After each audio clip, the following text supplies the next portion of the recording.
Hallelujah. Hallelujah. So in our prayers, we must remember Russia, the situation in Russia and Ukraine. The situation in Russia and what? Ukraine. So I know many people are asking, when is that war going to end? It will end when Russia gets its guarantees. I told you that in that war, Russia is not going to be defeated. If people are waiting for Russia to be defeated, it means you are waiting for millions of Ukrainians to die. Hallelujah. So we must pray for reasonableness to come among world powers so that they give Russia the guarantees that she's looking for as a country. Removing Putin or Putin retiring is not a solution, because that decision for them to go to war, it's a collective government decision.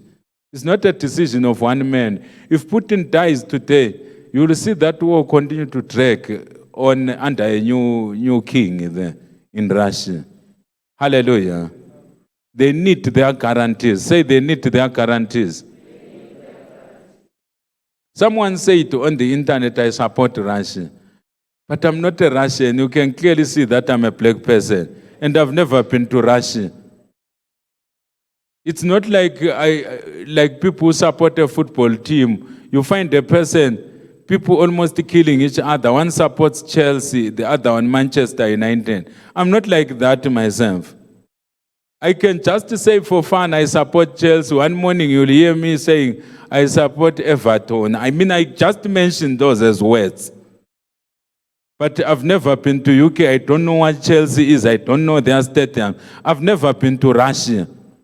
And I'm not a Caucasian. Russia is the Caucasus region where you have Caucasians. I'm just a black person in Zimbabwe. So I've got no reason to support Ukraine or Russia. What I support is the truth. What I support is the what? And someone, a wise man, said, in a war, the first casualty is the what? The truth. In a war, the first casualty is the truth. It's like when a husband and a wife are fighting. The first casualty is the what?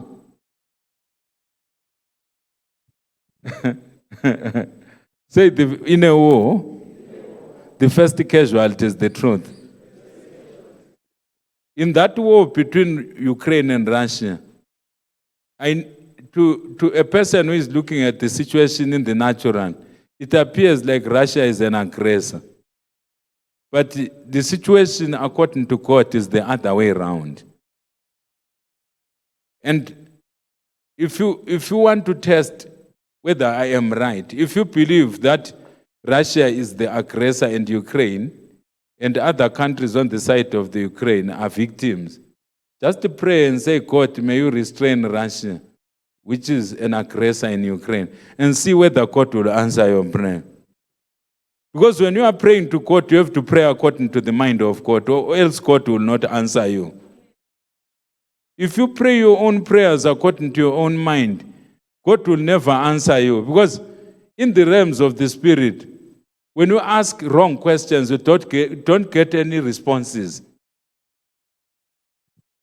Not only must you look for the correct answer, you must ask the right question in the realms of the Spirit. So even when we are approaching the war between Russia and Ukraine, in that war, Russia is looking for guarantees. And the Almighty God is busy reviving the Roman Empire. So unless you pray according to the divine revelation of God, for the sake of innocent lives in Ukraine, that Russia gets a guarantee speedily, and God accelerates the revival of the Roman Empire for the fulfillment of end-time prophecies, we are not going anywhere. Those countries will be fighting for years. And by the time the war ends, there will be no Ukraine to talk about. It will be a ruins. Worse than coming ruins. It will be what? A ruins. And there is no country which will stop Russia from ruining that country. They will ruin it until they are satisfied that they've created a buffer zone to protect themselves from the revived Roman Empire. You call it NATO, I call it the revived what? Roman Empire, because I'm a student of prophets. You are a student of current affairs, I'm a student of prophets. Look at your neighbor and say, you are a student of current affairs.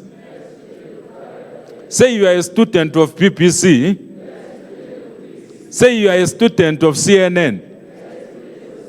I am a student of Bible prophets. So students of Bible prophets, they know that through that war, where thousands of people are dying, God is busy catalyzing the revival of the Roman Empire. Because Jesus will not return until the Roman Empire is revived. Until the Roman Empire is what? Revived. So, wishing Putin dead does not solve your problems.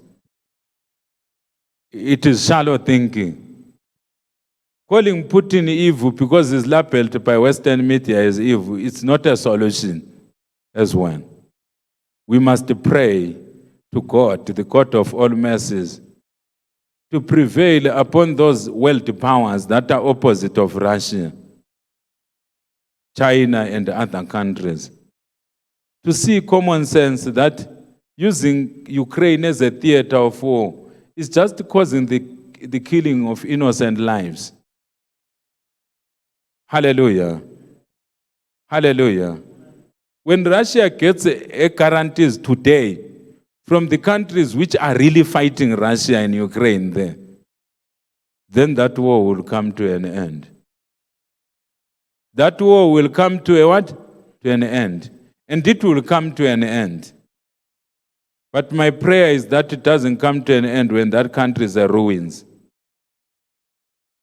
And then again I repeat the message that I spoke in the past, that in that conflict God has set limits through his angels, the watcher angels. There are limits. There are limits that Russia must not cross. There are countries which Russia must not touch. The moment they touch those countries, God will collapse the government in Russia. There will be no world war. I told you there will be no world war. Say there will be no world war. The only world war which will be fought is Jesus destroying the kingdoms of this world to fulfill Daniel chapter 2, verse 44 and verse 45. So if you are afraid of Russia dropping nuclear weapons and then there is a world war, there is no world war to talk about. Look at your neighbor and say, there is no world war to talk about. Yes, before I say the grace, let us stand.